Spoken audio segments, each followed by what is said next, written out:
শিলিগুড়ির প্রধান নগর থেকে কয়েক লক্ষ টাকার ব্রাউন সুগার সহ ৩ জন গ্রেফতার। বৃহস্পতিবার রাতে গোপন সূত্রে খবর পেয়ে শিলিগুড়ি মেট্রোপলিটন পুলিশের প্রধান নগর থানা এবং স্পেশাল অপারেশন গ্রুপ একটি যৌথ অভিযান চালায়।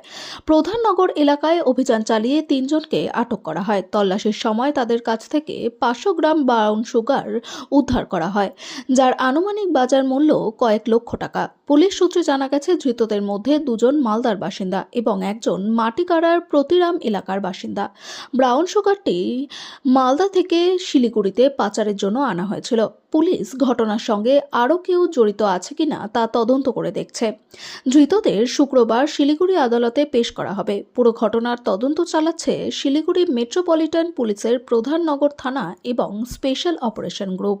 শিলিগুড়ির প্রধান নগর থেকে কয়েক লক্ষ টাকার ব্রাউন সুগার সহ ৩ জন গ্রেফতার। বৃহস্পতিবার রাতে গোপন সূত্রে খবর পেয়ে শিলিগুড়ি মেট্রোপলিটন পুলিশের প্রধান নগর থানা এবং স্পেশাল অপারেশন গ্রুপ একটি যৌথ অভিযান চালায়।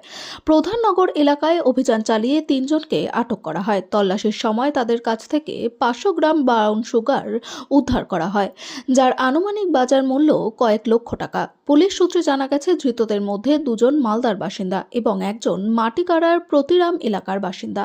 ব্রাউন সুগারটি মালদা থেকে শিলিগুড়িতে পাচারের জন্য আনা হয়েছিল। পুলিশ ঘটনার সঙ্গে আরও কেউ জড়িত আছে কিনা তা তদন্ত করে দেখছে। ধৃতদের শুক্রবার শিলিগুড়ি আদালতে পেশ করা হবে। পুরো ঘটনার তদন্ত চালাচ্ছে শিলিগুড়ি মেট্রোপলিটন পুলিশের প্রধান নগর থানা এবং স্পেশাল অপারেশন গ্রুপ।